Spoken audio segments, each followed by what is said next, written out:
5 قسم کے کام ایسے ہیں جو اللہ کے بندوں پر فرض ہیں خالصتاً، کس کے لیے؟ اللہ کے۔ نمبر 1 نماز۔ آپ مجھے بتاؤ نماز جیسی عبادت آپ کو دنیا میں کسی مذہب میں نظر آتی ہے کیا؟ جس میں آپ دانت صاف کریں، لباس کو پاک کریں، ٹائمنگ بھی کتنی بہترین، صبح صبح آپ اٹھیں، جس بہانے مسلمان کو صبح اٹھنا پڑتا ہے، میڈیکلی دیکھا جائے کوئی انگلی اٹھا سکتا ہے اس کے اوپر؟ نماز کا ٹائم ایسا رکھا ہے جو میڈیکلی انسان کی صحت سے میچ، بولو نا، نہیں کرتا۔ کوئی کہہ سکتا ہے، بلکہ ڈاکٹر سے پوچھیں گے یار سب سے بہترین ٹائم صبح اٹھنے کا کون سا ہے؟ صبح کا ٹائم، اور تہجد میں اٹھے تو اور اچھا ہے۔ اسلام نے اگر رات کو 2 بجے یا 2:30 بجے نماز رکھی ہوتی، بہت سے ڈاکٹروں کو اشکال ہو سکتا تھا، بھئی یہ ٹائم ایسا رکھا ہے تو گہری نیند کا ٹائم ہے، تو صحتیں برباد اسی وجہ سے ہو رہی ہے کہ تم نماز پڑھتے ہو۔ ٹائم ایسا رکھا گیا ہے جو ہماری نیچر اور فطرت سے میچ کر، طریقہ ایسا رکھا گیا ہے، وضو کرو، دانت صاف کرو، طہارت حاصل کرو، یہ غسل، تو یہ تمام جو پورا پروسیس ہے، اس سے بہتر پروسیس عبادت کا کوئی لا سکتا نہیں ہے۔ سمجھ میں آ رہی بات کی نہیں ہے؟ دوسرا حکم دیا نماز کے بعد زکوٰۃ کا، ہے یہ مخلوق کے لیے، لیکن اس کو حق کس کا قرار دیا گیا ہے؟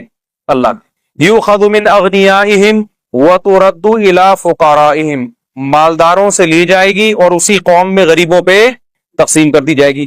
اتنا بہترین نظام زکوٰۃ کا رکھا۔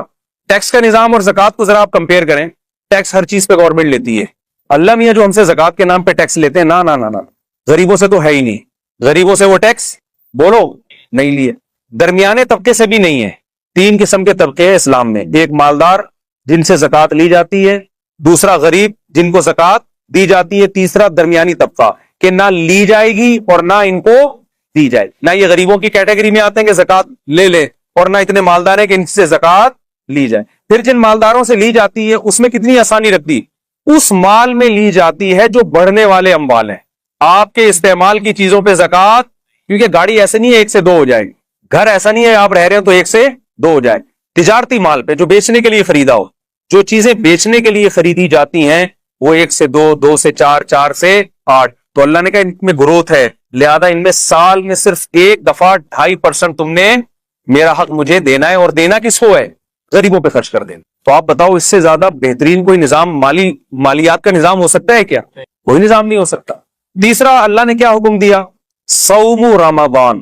پہلا جو تھا وہ تو توحید ہے، جو 5 ارکان میں سے، کہ اللہ کے ساتھ کسی کو شریک نہ کیا جائے، کیونکہ دنیا میں کوئی ریاست ایسی ریاست نہیں ہے جو کہے کہ آپ ہماری اسٹیٹ میں رہ کے 2 ریاستوں کے قائل ہوں۔ تو پہلی تو ابتدائی توحید سے ہوتی ہے نا، کہ جب ایک ہے تو خدا کیا ہے؟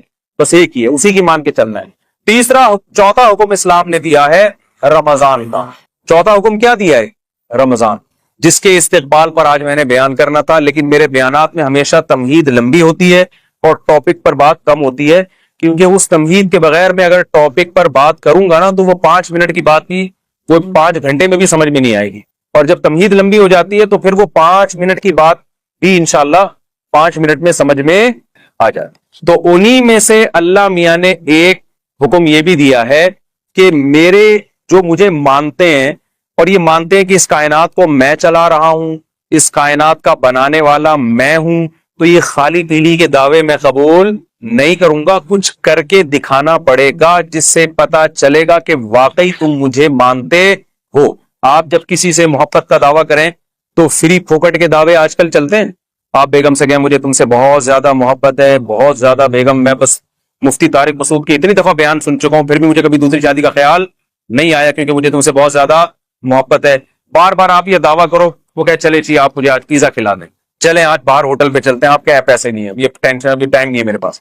روزانہ یہ دعوے کرتے ہو، لیکن اس دعوے کو ثابت کرنے کے لیے روکڑا آپ کی جیب سے کبھی بھی نہیں نکلتا، تو ایک دن غصے میں آ جائے گی نا کہ کچھ اور بول دیا کرو، یہ محبت کے دعوے یہی ہوگا نا، یہ دعوے شامل نہ کیا کرو۔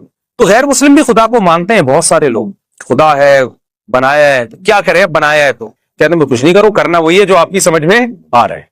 تو اللہ کہتے ہیں ایسے ماننے کو میں مانتا نہیں، لہذا اللہ نے 5 ٹائم نماز رکھ دی ہے، وہ آپ کو پڑھنی پڑے گی۔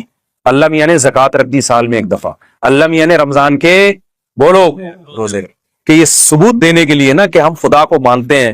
آپ کو 1 مہینہ صبح صادق سے لے کے غروب آفتاب تک بھوکا پیاسا رہنا پڑے گا۔ اس میں یہ چھوٹ رکھ دی کہ بیمار اور مسافر اس سے کیا ہے،